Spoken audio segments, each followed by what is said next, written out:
तुकाराम महाराजांची महती वाढू लागली. आणि मग काय, काही लोकांना बरं वाटतंय का महाराज, आणि जिथं पिकतं तिथं विकत नाही महाराज. आता तुकाराम महाराज अभंग लिहू लागले, कीर्तन करू लागले, 4-2 लोकांना आवडू लागलो, अनुभव येऊ लागला. बरेच लोकांना अनुभव आला. तुकाराम महाराज म्हणजे काय, चालता बोलता संत नाही, भगवंत आहे. आणि तुकोबराय महाराज त्यांच्या चिंतनामध्ये रंगून जायचे. रंग रंग पांडुरंग श्री विठ्ठला,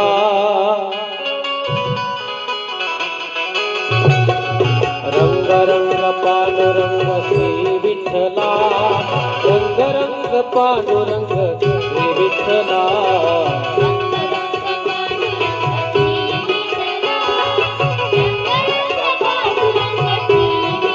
ओ रंग रंग पांडुरंग श्री विठ्ठला, रुक्मिणी रमणा नारायणा.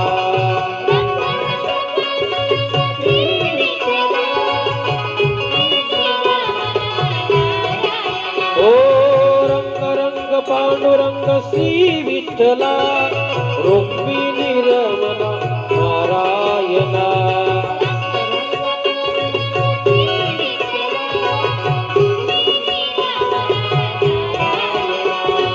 रंग रंग रंग रंग रंग रंग पांडुरंग श्री विठ्ठला, रुक्मिणी रमणा पांडुरंगा. बोला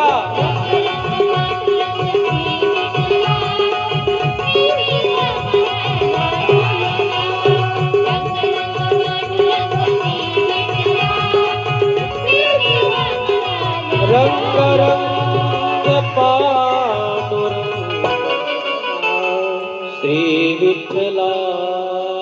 त्यांचं चिंतन चालू आहे. दिवसभर भजन, अभंग लिहिणे, कीर्तन करणे, असं करत करत करत करत महाराज त्यांना गावातून त्रास होऊ लागला. गावातून त्रास होऊ लागला.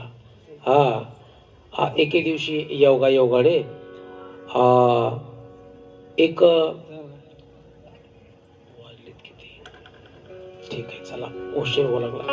एक बीड परगण्यातला एक धरणकरी, त्याला ज्ञान आणि धन दोन्ही पण पाहिजे होते. तो पंढरपूरला आला, अनुष्ठान केलं, अनुष्ठान केलं, अन्न पाणी त्याग केला.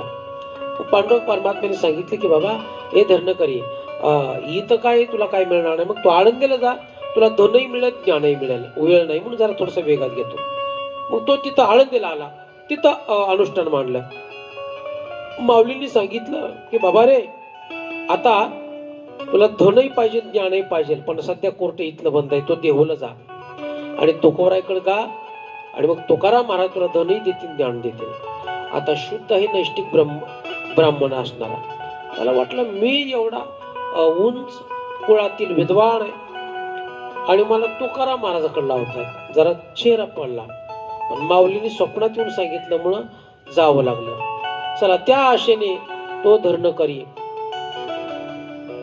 देहूला गेला. त्यावेळेस विचारलं की तुकाराम महाराज घर कुठं आहे.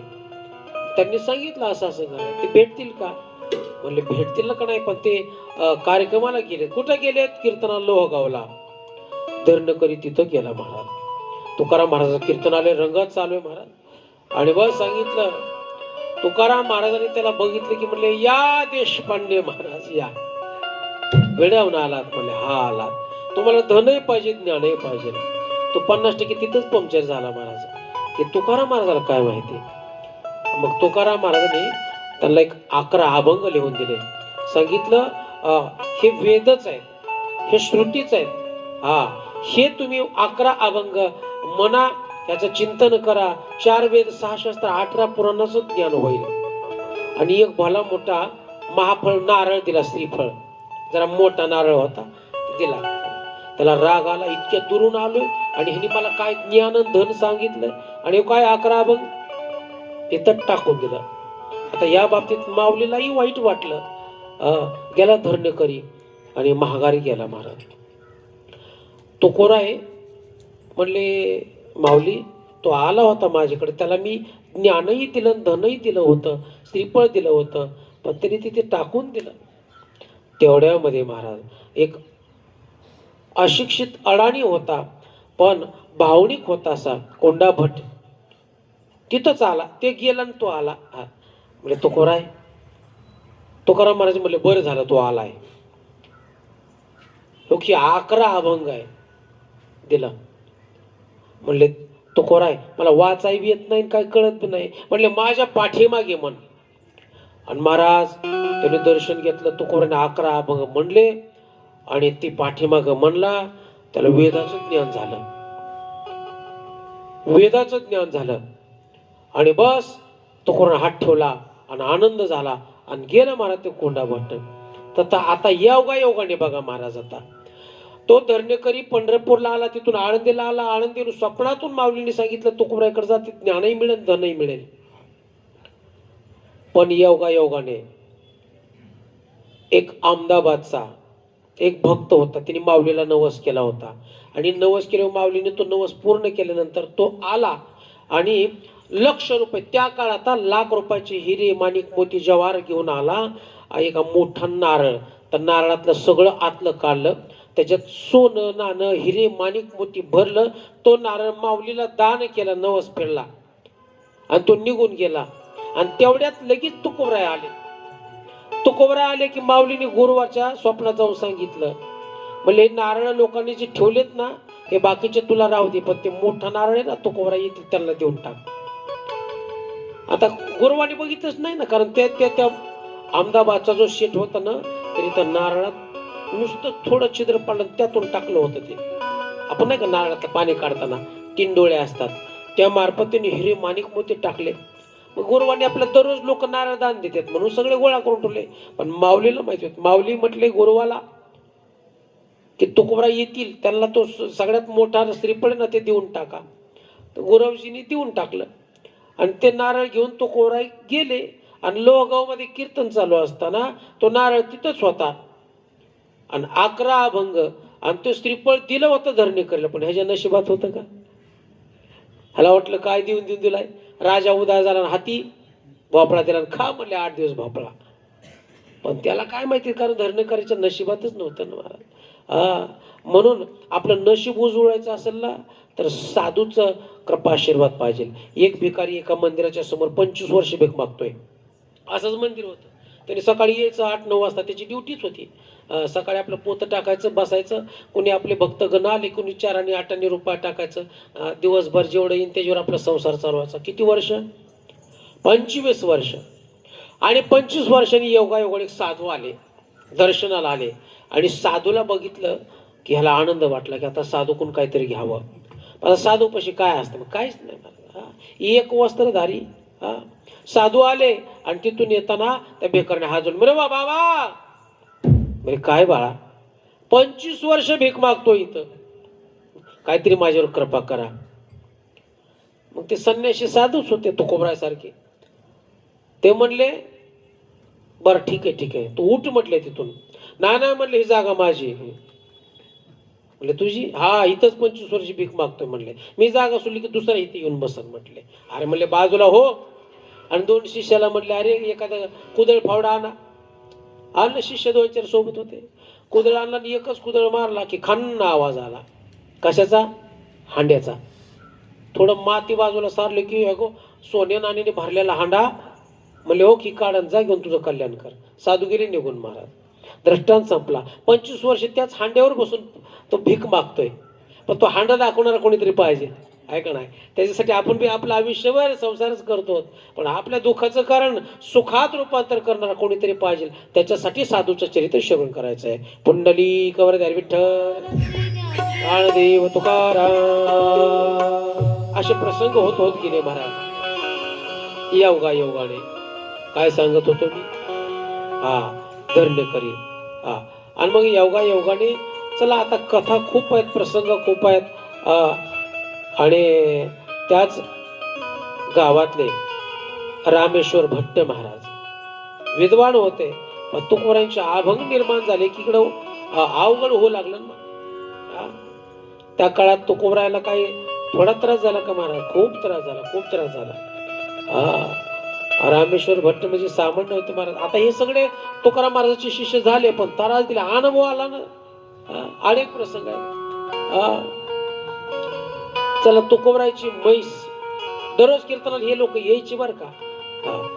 पण तुकोबरायच्या एके दिवशी ते म्हैस मंबाजी बुवाच्या, ते मंबाजी बुवा तिथले नव्हते, ते चिंचवडचेच होते, पण तिथं राहायला आले आणि तुकाराम महाराजाचे जे मंदिर आहे ना पांडुरंगाचं, तिथं जागा धरली. पहिले त्या काळात काही एवढं काही नव्हतं. जागा धरीत धरीत धरीत महाराज असंच बांध कोरला कोरला कोरला. तुकाराम महाराज पांडुरंगाचं मंदिराला प्रदक्षिणा घालायची का, प्रदक्षिणापर्यंत आले महाराज. झाडं लावली, बाग लावला आणि नेमकं या गोकडे ही म्हैस सुटून गेली, फुलं खाल्ली. आणि मग त्याला राग आला महाराज. तर तुकाराम महाराजाच्या कीर्तनाला जात होता दररोज, पण असा राग आला महाराज. आणि मग तुकाराम महाराजाला त्याच तिथल्याच काटाड्याने खूप मारलं महाराज.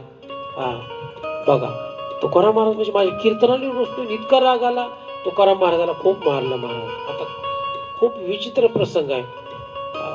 मारलं, चला असू द्या, योगाने काठी मोडल्या अंगामध्ये. आणि मग देवानी कृपादृष्टीने बघितलं, काटे निघले, सगळं साल्ट निघलं होतं महाराज. खूप मारलं होतं. संध्याकाळी कीर्तनाला गेले. कीर्तन सुरू झालं, पण तुकाराम महाराजाला कीर्तनात का आनंद वाटाना. मग म्हणले, आज मला काय कीर्तनात का, म्हणजे आमचे मंबाजी बुवा दिसणार, म्हणजे ते समोर बसले की मला कीर्तनात आनंद वाटतो. आता तुकाराम महाराजाने राग संपवला, क्रोध संपवला, म्हणून तर सण केलं. मस्त होते, क्षत्रिय कुळातले होते तुकोराय, ते काय असले आयरे गेले नव्हते, पण क्रोध जिंकला होता. क्रोध जिंकल्यामुळे ते म्हटले, जे टाळकरी होती का, यांना म्हणले मंबाजी बुवा नाही, म्हटले मला काय कीर्तनात आनंद वाटत नाही. मग काय करता, मी घेऊन येतो त्यांना. तवर तुम्ही चाल म्हणा म्हटले, हे टाळकऱ्याला म्हणले चाल म्हणा. आणि तेलाची वाटी घेतली आणि गेले की महाराज, मंबाजी बुवा. आता ते होतं बिनलाजी, त्यांनी मारलंय ना, त्याला लाज वाटत होती. आणि तुकोराय गमले, मंबाजी बुवा तुम्ही मला काटाडीने मारून मारून तुमचे हात सुजले असतील, आहे का नाही. मग मी तेल घेऊन आलोय, जा तुमची मालिश करतो. त्याला क्रोध जिंकणं म्हणतात. आणि मग मंबाजी बुवा रडायला लागला की महाराज, तुकोबराय एवढं तुम्हाला कपडे फाटूस तर मारलं, अंगाचं साल्ट निघेपर्यंत मारलं, तुम्हाला राग आला नाही, पण माझे हात दुखतात का म्हणून तुम्ही तेलाची वाटी घेऊन आलात. नाही महाराज, तुम्ही दिसल्याशिवाय मला कीर्तनात आनंद येत नाही. याला म्हणतात क्रोध जिंकणे. आणि तेच मंबाजी बुवा शेवटपर्यंत मग नाही सोडलं महाराज. मग ते तुकोबराय झाले महाराज. मग काय तुकाराम महाराज असे एक एक जे होते ना खोडूस. आता काय काय आहेत महाराज की ते कुचर हरभऱ्यासारखे. कुचर हरभरा माहिती का, कुचर हरभरा असतो ना, तो असा महाराज, तो शिजाय टाका. तुम्ही ते जातीवर दळताना सुद्धा सगळ्यात पुढे येऊन पुढे जातो महाराज. कुचर हरभरा असतो बघा ते, तो कुचर हरभरा तो फुटत पण नाही. आणि मग ते नेमकं पुढे येतो डाळीत तसंच राहतो. आणि मग ते सणा दिवशी स्वयंपाक करताना डाळ शिजायला टाकले का सगळे डाळ शिजते, पण कुचर हरभरा काही शिजत नाही. तो तसंच पूर्णात येतो. आणि पूर्णात मग आता सासरी वा म्हणता, सुनबाई झाली का ग बाई पोळी, हो हो मा, म्हणजे आत्ता करते, पहिली पोळी तुम्हाला वाढते. आणि मग त्या पोळीत तो कुचरा हरभरा तसाच जातो. आणि मग त्या सासऱ्याला काय दात नसतात, मग ते आपलं असं दणकावून पोळी आणते, तो कुचरा हरभरा तसाच पोटात जातो महाराज. सकाळी तसाच निघतो, पण त्याच्यात बदल काही होत. तसे काय कुचर हरभरे आहेत महाराज, साखरात गोळा कशात बी गोळा, काय काय बदल होत नाही. पण इथं तुकोबराय मंबाजी बुवा, रामेश्वर भट्ट सामान्य नव्हते. रामेश्वर भट्ट महाराज एके दिवशी नागेश्वराच्या दर्शनाला गेले. नागेश्वराच्या दर्शनाला गेले आणि दर्शन केलं. आपण दर्शन करायच्या अगोदर स्नान करावं म्हटले, म्हणून तिथं अनगरशा म्हणून फकीर होता, त्याच्या विहिरीमध्ये स्नान केला. त्या अनगरशा फकीर म्हणजे सामान्य नव्हता, ते उजू करण्यासाठी पाणी पवित्र आहे. आणि मग अनगरशाने बघितलं की माझ्या विहिरीचं अपवित्र पाणी कोणी केलं, म्हणजे शाप दिला, ऐसे डुबते रहो. आणि मग हे रामेश्वर भट्ट बाहेर आले की अंगाची नुसते आगच होऊ लागली, की परत विहिरीत जायचे. पाण्यात गेल्यावर परत बरं वाटायचं. बाहेर आले की आग. मग बाहेर शिष्य होते, आग व्हायला लागली महाराज. मग काय करावं आता, काय कवर दिवसभर बसावं का, शाप देऊन टाकला अनगरशा फकीराने. मग बाहेर आले. मग 4 शिष्याने मोठे मोठे माठ घेतले. एक जणांनी डोक्यावर माठ घेतला भरलेला पाण्याचा, त्याला मागं ठोका मारला आणि ते पाणी जसं मागं पडायचं का नाही, आणि मग त्या पाण्याच्या खाली हे आमचे रामेश्वर भट्ट काही तुकोबराची निंदा करायचे. आता हा जो प्रसंग आहे कुठं असतो? गाडग्याला ठोका मारायचा, मसनवाट्यात. हे ज्याला जिवंतपणेच मसनवाट्याचं कार्य करायला लावलं महाराज, का साधूची निंदा करतो, तुकोराला नावं ठेवतो महाराज. काय बी बोलायचं, अपशब्द बोलायचा. देव म्हणले तुला जिवंतपणेच मसनवाट्याचं कार्य करतो. आणि मग ते एक एक शिष्याने जसं जसं गाडगं संपड दुसऱ्यानी भरून आणायचं आणि त्याला ठोका मारायचा. आणि मग गेले महाराज, असं करत आळंदीला गेले, आजान वृक्षाखाली गेले. आणि आजान वृक्षाखाली गेल्यानंतर स्वप्नामध्ये माऊलींनी सांगितलं की बुवा शास्त्रीजी, तुमचा अंगाचा दाह होईल कमी, पण कुठं? म्हणजे तुम्हाला तुकाराम महाराजाची गाठ पडावं लागेल. मग का? ते चांगले डॉक्टर आहेत म्हणले, तिकडच गेले का तुमचा सगळा कार्यक्रम होईल. आता रामेश्वर भट्ट म्हणले की त्याला मी उठल्या सकाळी उठल्यापासून शिव्या देतोय, त्याचे उठलं की खालबातच कुठतोय मी, इतका निंदा करतो ना, आता त्यांच्याकडे जायचं कसं? कमीपणा वाटायला लागला. पण माऊलीने सांगितलं त्यांच्यापाशीच औषध ह्याचं म्हटलंय. तुम्ही अख्ख्या महाराष्ट्रात फिरा, हे औषध दुसरीकडे नाही मिळणार, जावा. आणि बस नुसती इच्छा झाली तरी हळूहळू कमी होऊ लागला अंगाचा दाब. आणि मग रामेश्वर भट्ट महाराज गेले तुकाराम महाराजाकडे. तुकाराम महाराजाने एक लिहून दिले महाराज अभंग, आणि त्यात एकच वाक्य उच्चारलं महाराज, चित्त शुद्ध तरी शत्रू मित्र होती आणि व्याघ्रण खाती. हे नुसतं एकच कडवं वाचलं की पूर्ण अंगाचा शांत झाला दहा महाराज. आणि तसंच बस काठी पडावा असं तुकोबाराच्या चरणावर आमचे रामेश्वर महाराज पडले महाराज. अहो जगद्गुरु तुकाराम महाराज की जय. आणि मग महाराज अनुभव आला. आणि अनुभव आला महाराज. आणि काय तो अनुभव होता, असं करत करत तुकोबारांची कीर्तनं गाजू लागले. त्या काळातली कीर्तन रात्रभर होती महाराज. पण कीर्तन काय साधी होती का? नाम कीर्तन होते महाराज. हो. आणि या गावगाडी ही तुकोबारांची महती छत्रपती शिवाजी महाराज यांच्या कानावर गेली. कारण छत्रपती शिवाजी महाराज, मगाचा दृष्टांत अजून अर्धा राहिला, पण चला आता कधी योग आला तर. छत्रपती शिवाजी महाराज रामेश्वर भट्ट महाराज यांची प्रवचन ऐकायला यायची. छत्रपती शिवाजी महाराज सामान्य नव्हते, विद्वान कीर्तन ऐकायचे, विद्वान. म्हणून त्यांच्या छत्रपती शिवाजी महाराजांच्या उत्सवाला विद्वानाची कीर्तन असावी. छत्रपती शिवाजी महाराजांना विद्वानच कीर्तन ऐकायचे. अटले कसले ऐकत नव्हते, मग काटा लागा. आणि मग योगाने एक वेळेस योगाला जगद्गुरु तुकोबारांचं कीर्तन चालू आहे. छत्रपती शिवाजी महाराज ते कीर्तन श्रवण करण्यासाठी आले महाराज. बघा इकडे एक स्वराज्याकडे अर्ध लक्ष आहे, इकडे स्वराज्यही टिकलं पाहिजे, साधू संताचा या ठिकाणी अस्तित्व टिकलं पाहिजे महाराज. छत्रपती शिवाजी महाराजांनी जितकं मावळ्यावर प्रेम केलं, साधूवर तितकंच प्रेम केलं, प्रजेवर तितकंच प्रेम केलं. पण असा राजा पुढे होणेच नाही.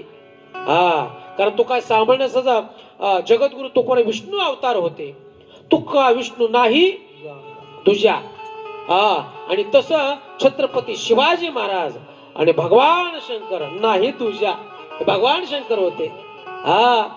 आणि मग महाराज असाच तो राजा आहे महाराज. एकच राजा इथे जन्मला, शिवनेरी किल्ल्यावर. एकच राजा इथे जन्मला शिवनेरी किल्ल्यावर. माझ्या देवाचं नाव क्या बात आहे.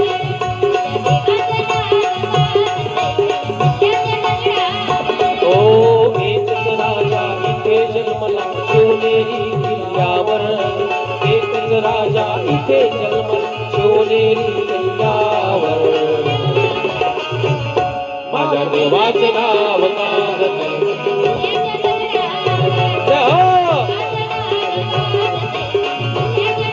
हर हर.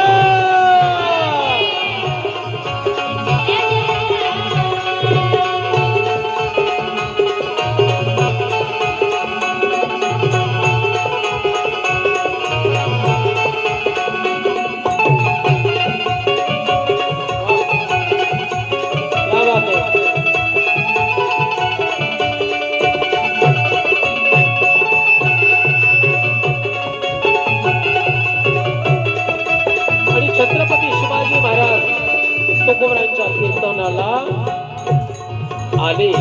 कीर्तन चालू होतं महाराज. आठवण येते मना मनामध्ये भगवा झेंडा दिसल्यावर.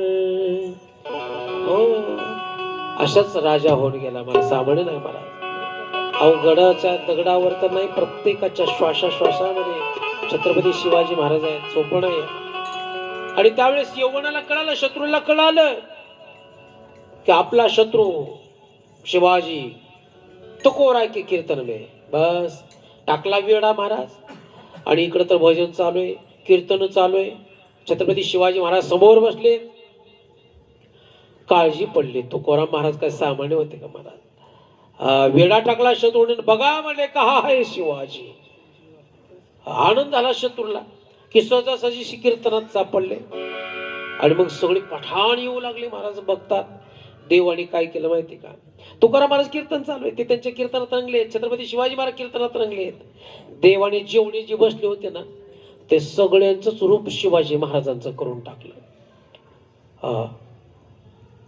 कोणता बघायचा आता? एक आहे काय शिवाजी महाराज? आणि त्यातलं महाराज एक रूप असं होतं, ते घोड्यावर निघालं की हे सगळेच येऊन म्हणले चला चला, म्हणले शिवाजी महाराज भागो भागो. आणि मग ते छत्रपती शिवाजी महाराजांचं रूप घेतलं देवानी स्वतः आणि वेगाने चालले. सगळेचे शत्रू त्याच्या मागे गेले. कीर्तन चालूच राहिलं महाराज. आणि मग अशा वेगाने महाराज पांडुरंग परमात्म्याने छत्रपतींचं रूप घेतलं. वेगाने वेगाने चालतात अशा कड्यापर्यंत गेले. कड्यापर्यंत शेवटचा कडा आणि जागेवर गुप्त झाले. जेवढे शत्रू आले त्या कड्यामध्ये बार धाड धाड धाड धाड धाड सगळ्यांचाच नायनाट झाला महाराज. असा काट्याने काटा काढणार मग तू काय साधा आहे का बरं? काट्याने काटा काढणार आहे. कुणाला रडवतंय, कुणाला हसवतंय. अशा भगवान परमात्म्याने केवढं मोठं संकट टाळलं. आणि म्हणून जगद्गुरु तुकोबारायांच्या परिस्थितीची जाणीव छत्रपतींना होती. आम्ही सदैव सोडके जवळ येता चोर दाखे. चोर घाबरायचे तुकोबारायला. म्हणजे का? ह्यांच्याकडे चोरी करण्यापेक्षा हीच आपल्याला मागत्याला. चोर सुद्धा घाबरायचे. इतकं गोड गोड प्रसंग आहेत महाराज. एकदा तुकाराम महाराजांचं कीर्तन लोगावला चालू होतं आणि इकडं जिजाबाई झोपल्या आणि चोर आले की महाराज म्हैस चोरायला. म्हैस सोडली आणि चालले घेऊन. आणि जे देवाने वेशीपाशी असं आकरा विकरा उदाहरण केलं. चोर घाबरले, म्हणले नक्कीच आता मारावं लागतंय. मग जिकडून पाडायचे तिकडून देव दिसायचे. असं करत ते म्हैस काय बाहेर जाऊन दिलं नाही. आणि मग चोरांनी विचार केला, जरा शहाणी होती चोर. म्हणले अरे बापरे, ही काय सामान्य खेळ आहे म्हणले. चोरी तर पकडली जाईल पण मार खावा लागणार म्हणले मरणाचा. मग आहे तिथे नेऊन बांधावं म्हटले.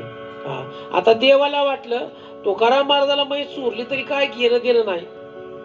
जगदंबा आहे ना, ते सकाळी उठत हे गेले कीर्तनाला. माझे आता काय झालं, त्यात माहेरची वस्तू आहे ना. हवं एक जणाने बायकोनी वरवाटा हाणला महाराज नवऱ्याला. रक्तबंबाळ झाला महाराज. नवऱ्याचं फार रक्तबंबाळ झाला. पट्टी वगैरे केली पण तिने वरवाटा नाही जाऊ दिला. म्हणले काय, हे माझ्या माहेरून दिला होता. मग काय मारती का नवऱ्याला? माहेरचं जरा काय असते. त्यात माहेला का नाही, खात्यात तिकडचं गात्यात तिकडचं झालं. मला राग येतो महाराज. खात्यात तिकडचं सगळं पण गात्यात तिकडचं महाराज. पहिली माझी होवी ग,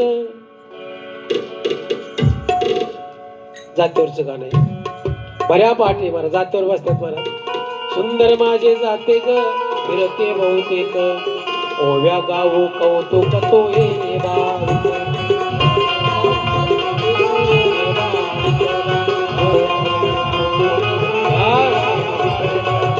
सासू आणि सासरा दिरहा किसरा, ओव्या गाव भ्रतारा तू ये बा विठला. वाटच्या वाट सरा काय पातोशी खेड्याला, सोन्याचं कुलूप माझ्या भावाच्या वाड्याला. त्या वाड्यावर गुडघेत का काँग्रेस आलाय. वाड्यावर गुडघेत का वाड्यावर सगळा काँग्रेसच आहे. पण किती गुण गाती, सोन्याचं कुलूप माझ्या भावाच्या वाड्याला. मला काय काम नव्हतं, म्हणलं कुलूप सोन्याचं आहे. तर बघावं म्हटलं बाकीचं काय असेल ते. वा धन्यवाद जय हरी महाराज. ऐका गेलो महाराज, आमचे भजनी मंडळ घेऊन गेलो महाराज. बसा बसा. भजनी मंडळाला घेतलं आणि म्हटलं चला त्या गावात गेलो मावशीच्या माहेरात, इथं जवळच होतं. अगदी एका भल्या माणसाला म्हणलं अहो इकडे, म्हणजे काय ते अमक्या अमक्या गावात एक जातीवर मावशी भजन गात होती, ओव्या गात होती, तिचं माहेर कुठे? म्हणले काय करायचं? नाही तिचा भावाचा वाडा बघायचा होता. म्हणले मारे इतक्या लांबून उन्हात आला? तर म्हणले हा वाडा बघायला आलो. असं काय वाड्यात विशेष नाही? नाही विशेष कसं नाही. ती म्हणत होती, काय म्हणत होती, सोन्याचं कुलूप माझ्या भावाच्या वाड्याला. ते हसला, म्हणला महाराज चहा पिऊन जावा म्हटला. का? अहो म्हणले आमच्या गावामध्ये एक सोन्या नावाचा मोठा सावकार होता. बरं मग हिच्या भावाने 5 लाख कर्ज काढलं त्याच्याकडून. बर त्याच्याने फिटाणा. मग त्या सोन्या नावाच्या सावकार त्याला दिला हाकलून आणि त्याच्या घरात आणून सोन्याचं कुलूप लावलं याच्या दाराला आणि त्याला दिला हाकलून. मग ते काय म्हणती, सोन्याचं कुलूप माझ्या भावाच्या. सोन्या नावाच्या सावकाराने लावलं. असे लोक आहेत महाराज. काय काय काय म्हणतात महाराज, खाते तिकडचं गाते तिकडचं, जाऊ द्या असू द्या महाराज. चला आता गावातली गावात असल्यावर वेगळी गोष्ट असते ना. काय सांगत होतो मी. आणि चोरी करायला गेले पण देवांना नाही चोरी होत दिली महाराज. त्या चोराला असं फिरवलं, म्हैस तर बांधली जागेवर, पण चोराला गावाच्या बाहेर नाही जाऊ दिलं. मग देवाने असं विचित्र रूप घेतलं आणि त्या चोराला बरोबर तुकाराम माझा कीर्तनात आणून बसवलं. कीर्तनात आणून बसवलं. त्यांनी विचार केला, म्हणजे आता काय सांगावा, गळपळतच गेले. म्हणजे तुकोबराय काय म्हणजे दर्शन द्या, म्हणजे दर्शन दिलं. वा वा वा. कसं काय चाललंय आता? खरं तर सांगावं लागलं ना. डॉक्टर पशी, वकिला पशी जरा खरंच सांगावं लागतंय. साधू पशी बी खरंच बोलावा महाराज. लोकांपाशी बी खरंच बोलावं महाराज. लोक पुण्य सगळ्या जगाला आढळून सांगतात, पाप नाही कोणी सांगित महाराज, पुण्य सांगतात. ते 2 जण गेले. म्हणले महाराज काय? म्हणले आम्ही चूक केली. काय चूक केली? तुमची म्हैस आम्ही चोरली होती. मग तुकाराम महाराज म्हणले मग कोण आडवं आलं? याला म्हणतात तुकाराम महाराज. कोण आडू नये म्हणले, एक अकराळ विक्राळ म्हणले मूर्ती ती पाठीमागं लागली म्हणले, आणि त्याच्यामुळं तुमच्याकडे आलो म्हणले.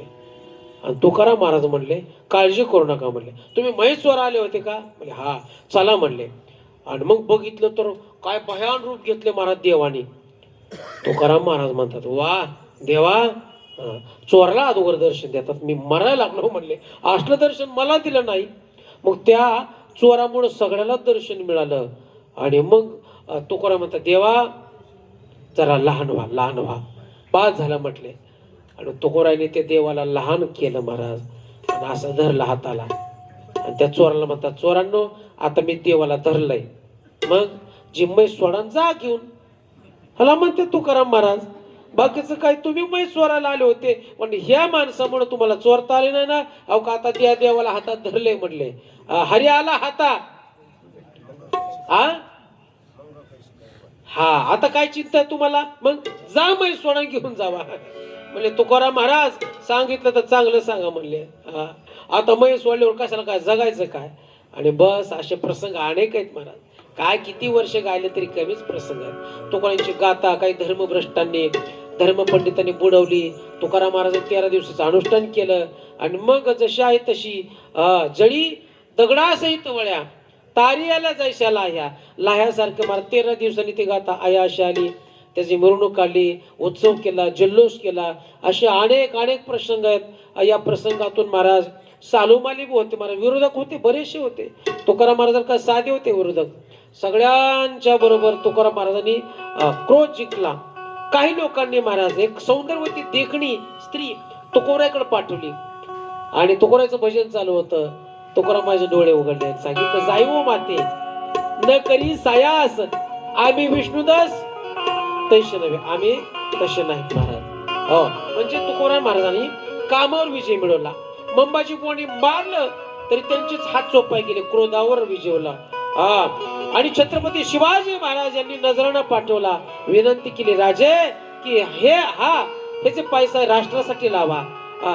असं जर तुम्ही साधूला सवय लावली, उद्या संपलं की आम्ही तुमच्या दारात येऊ, त्याच्यापेक्षा क्षमा करा पण ही नजराणी घेऊन जा. लोभही काम क्रोध मद मत्सर सगळं दंभ अहंकार सगळ्यावर विजय मिळवला महाराज. म्हणून तर याला जगत वंदनीय म्हणतात. सगळं जग ज्याला वंदन करते असे वंदनीय जगद्गुरु तुकाराम महाराज. हो आणि अशा तुकाराम महाराजांचे अनेक प्रसंग भगवान परमात्मा आहे. आणि योगाने गंगाधर पंत, संताजी जगनाडे, रामेश्वर भट्ट महाराज, चिंतामणी देव चिंतामणी देव बी कधी कधी महाराज तुकाराम महाराजाची मागं लई निंदा करायचे. चिंचवडचे चिंतामणी देव आणि योगी होते. भगवान परमात्मा यांना बोलत होता. मग अहंकार आला होता आणि योगाने तुकाराम महाराजांना म्हटलं की चला चिंतामणी देवाला भेटायला जाऊ. तुकाराम महाराज चिंतामणी देवाला भेटायला आले त्यावेळेस योगामध्ये चिंतामणी देव योगात होते. योग साधना लावली आणि योग साधना लावली आणि योगाने बघा योग साधनेत काय झालं, जवळ असताना ते जवळच शेत होत आणि त्यात ती एक म्हैस शिरली आणि ते धान्य खाऊ लागले, धान खाऊ लागलं. आता योगात बसल्यात आणि योग साधनेतूनच ते चिंतामणी देव त्या म्हशीला मारायला गेले, जनावराला मारायला गेले आणि तेवढ्यामध्ये योगाने जागेवरच बसले बरं का, पण मन कुठं गेलंय शेतामध्ये आणि बसलेत कुठं साधना करायला. गणपती बाप्पा प्रत्यक्षात बोलत होते महाराज, सामान्य नव्हते. आणि मग अचानक तुकोबाराय बाहेर दिसले बसल्यात आणि मग देव म्हणतात तुकाराम महाराज तुम्ही कधी आले. तुकाराम महाराज म्हणले तुम्ही म्हशीला हाणायला गेले होते ना तेव्हाच मी आलो. महाराज त्याचा अहंकारच गळून गेला. इतका अनेक प्रसंग आहेत तुकोबारायांचे. पण लक्षात घ्या तुकाराम महाराजांचे यातले विचार काय घ्यायचे आपण की तुकाराम महाराजांनी संसारही केला, संसार सोडला नाही आणि कडक पत्नी बरोबर संसार केला. पण तुकाराम महाराजांचं जे परमार्थ फळी झाला, तुकाराम महाराजांचा जे निष्कलंक परमार्थ झाला याचं एकमेव कारण आहे जिजाबाई. अलग लक्षात, जिजाबाई तशी होती म्हणून तर देव जिजाबाईला घाबरायचे. मोठे मोठे राक्षस मारले नाही घाबरले, जिजाबाईला घाबरा. जिजाबाईचे बस साधना तशी होती महाराज. देवाने तिलाही दर्शन दिलं. तुकाराम महाराज बरोबर जेवढे होते ना 14 टाळकरी त्यांना दर्शन दिलं. तुकाराम महाराज आता गाव चालले महाराज, चालले महाराज या गावावर त्या गावावर. पण जास्तीत जास्त तुकाराम महाराज जास्त लोहगावर प्रेम होतं. लोहगावर प्रेम होतं महाराज. तिथे अनेक प्रसंग घडले महाराज. एक ब्राह्मण आजी होती. तुकाराम महाराजांना म्हटले की तुकाराम महाराज तुम्हाला माझ्या आयुष्याची पुंजी आहे, मी काही करू शकत नाही, पण 11 ब्राह्मण आणि तुम्ही जेवायला या, कीर्तन हे तुमचं मला ठेवायचंय. तुकाराम महाराज म्हणले ठीक आहे. आणि मग ठरलं अमक्या दिवशी कीर्तन करायचंय. आजीमाईने आपला गोळा केला शिदा. कीर्तन कशावारी, ना पाकिट नारळ ना बुका काय नव्हतं महाराज. 11 ब्राह्मण आणि 12वे तुकोबाराय एवढी तिने शिदा गोळा केली आणि म्हणले कीर्तन ठेवायचंय. पण नशिबच असं जसा मुसळधार पाऊस सुरू झाला महाराज, असा मुसळधार पाऊस सुरू झाला आणि ती जी झोपडी होती ना ती एक भिंत होती, त्या भिंतीला चिटकून झोपडी होती आणि ती भिंत कळली की महाराज, भिंत कळली आणि आले तुकाराम महाराज. ती आजी रडू लागली. म्हणले महाराज काय कीर्तन बी होत नाही. म्हणले कायच होत नाही. म्हणले का. अहो म्हणले बघा ना घरावर भिंत कोसळली, म्हणजे कळली. म्हणले की आता केव्हा पडेल आणि कधी काय सांगता येत नाही. तुकाराम महाराज म्हणले हे आजी रडू नको. म्हणले का कीर्तन बी होईल आणि भोजनही होईल, तुझी इच्छा पूर्ण होईल. मग तुकाराम महाराज त्या ब्राह्मणांना म्हणले चला स्वयंपाक तयार झालाय, चला जेवायला. ब्राह्मण घाबरले. म्हणले का नग जेवायचं. म्हणले का जेवण करता करता भिंत करते अशी कळली होती ना ते कधी अंगावर पडेल मग नो गॅरंटी. तुकाराम महाराज म्हणले मी बसतो अगोदर, तुम्ही काळजी कर नका. याला टाट कापायला लागले सगळे ब्राह्मण काका. म्हणले या आतमध्ये येऊन पुरतोय आपल्याला. म्हणले हे काय महागारी येईपर्यंत गॅरंटी नाही. म्हटले काय या म्हातारीचं जेवण गोड लागायचं. म्हणले एका ठिकाणी मला असा प्रसंग आला. एका ठिकाणी चहा प्यायला गेलो, कथा संपली आमची 5 वाजता. चहा प्यायला गेलो, चहा पाणी झालं. तिथे एक लहानचं लेकरू होतं. तिथं माझी कथा होती रामकथा. मग चहा पिऊन निघल्यावर ते छोटंसं पोरग होतं. ते म्हणलं महाराज जाऊ नका. म्हणलं का. मला इथं रामायण सांगा.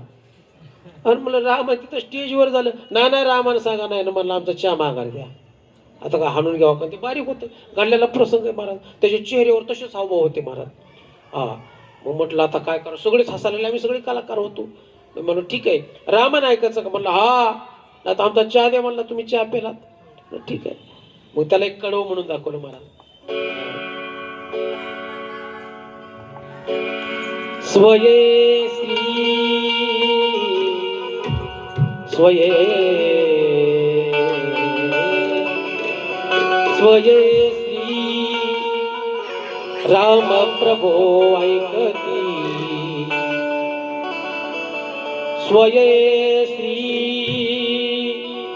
राम प्रभो ऐकती कुशल कुशल रामायण गाती कुशल रामायण गाती स्वये श्री राम प्रभो ऐकती स्वये श्री राम प्रभो ऐकती कुशल रामायण गाती.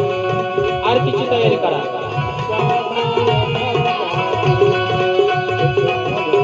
श्रीराम श्रीराम श्री. आणि महाराज 11 ब्राह्मण बसवले, जेवू घातलं, जेवण झालं, हात धुतले. तुकाराम महाराज म्हणले काका बाहेर निघा. तुकाराम महाराजांनी सगळं बाहेर काढले. म्हाताऱ्याला म्हणले सगळं साहित्य तुझं बाहेर काढ. आणि मग तुकाराम महाराज बाहेर आले. किती घर पडलं महाराज. असे तुकारांच्या अनेक अनेक तुकाराम महाराजांनी काय चमत्कार नाहीत केले महाराज. पण प्रसंगानुसार त्यांना ते पुरुषार्थ दाखवावंच लागलं महाराज. कारण चमत्काराशिवाय कोणी नमस्कार करत नाही महाराज. चमत्कार नाही दाखवला की मग तुमचा काय कार्यक्रमच झाला महाराज. अनुभवाशिवाय महाराज नाही. सर्वांनी आरतीचे ज्योत प्रज्वलित करा. तुकाराम महाराजांचे अनेक प्रसंग करत करत करत महाराज जगद्गुरु तुकोबारायांनी 1650 या कालावधीमध्ये फाल्गुन कृष्ण पक्षातील द्वितीय तिथी आणि या तिथीला भगवान परमात्मा पाहुणे घराशी आजी आले ऋषिकेशी आहे का नाही. पाहुणे म्हणून भगवान परमात्मा आला.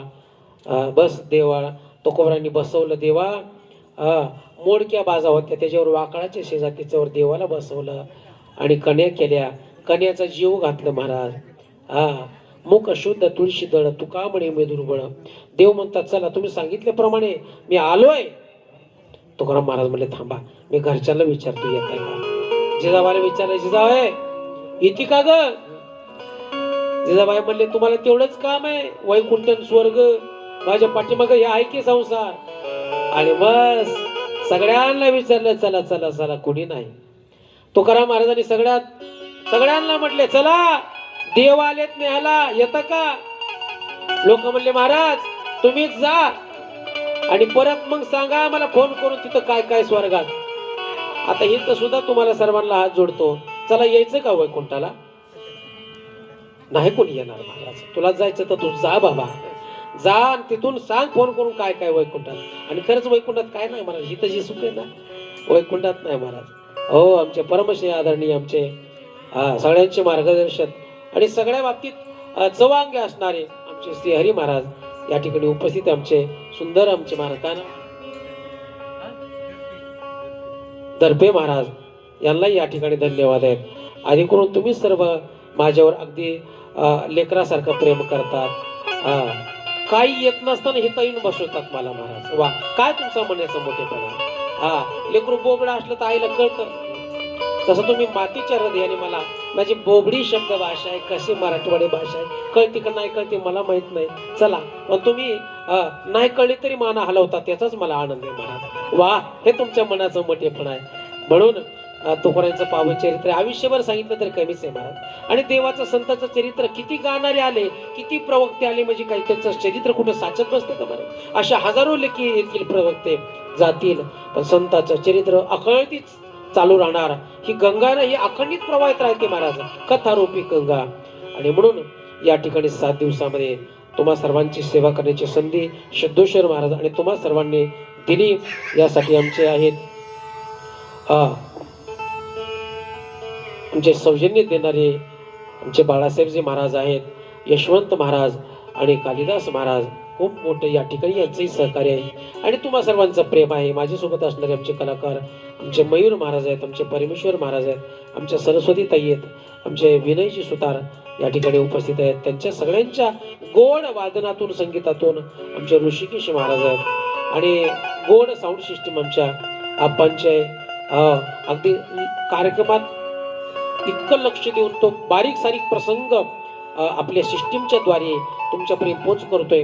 म्हणून सर्वांसाठी सामूहिक टाळ्या वाजवा एकदा महाराज. आणि तुम्ही सुद्धा एवढा मोठा संसाराचा त्याग केलाय 3 ते 5.5. म्हणून तुमच्यासाठी एकदा टाळ्या वाजवा महाराज. हा, तुम्हाला संसारातून इकडं काढणं म्हणजे लवचुंबक ते सोपं नाही महाराज. सर्वांच्या उपस्थितीमध्ये आमचे भोसले सर आहेत, आमचे पंत आहेत, आमचे महाराज मंडळी आहेत, सर्वांच्या आमचे रामभाऊ महाराज आहेत महाराज. आता हे तर मला बघितलं रामकृष्ण हरी महाराज, काय सगळे महाराज, कोण कोण पाणी, कोण जरा अग्नी, पण या सगळ्यांना एकत्र ठिकाण बांधणं हे महाराज तुम्ही करता. म्हणून तुमच्या चरणी परत एकदा वंदन करतो आणि इथंच थांबतो. बोलता बोलता शब्द काही थोडेसे याची त्याची कॉपी नाही केली, पण थोडासा काय म्हणतात थोडेसे स्टाईल हाणली असं म्हणायला हरकत नाही. माफ करा. कारण काय आठवायचं, साठवायचं, पाठवायचं सोपं नाही महाराज, पण तुम्ही मनाचं मोठेपणा करून येतात. म्हणून चुकला असेल तर माफ करा. माझ्यापासून काही 7 दिवसात तुम्हाला त्रास झाला असेल तरी एक लेकरू म्हणून त्या चुका माझ्या पदरात टाका. जाता जाता कुठेतरी बारामतीच्या पलीकडे नेऊन टाकतो. आणि एवढं बोलून मी इथंच थांबतो. कुंडली कवरधारी विठ्ठल, श्री ज्ञानदेव तुकाराम, पंढरनाथ भगवान, स्वामी गणेश भगवान, जगद्गुरु तुकाराम महाराज. हर हर हर हर. धन्यवाद.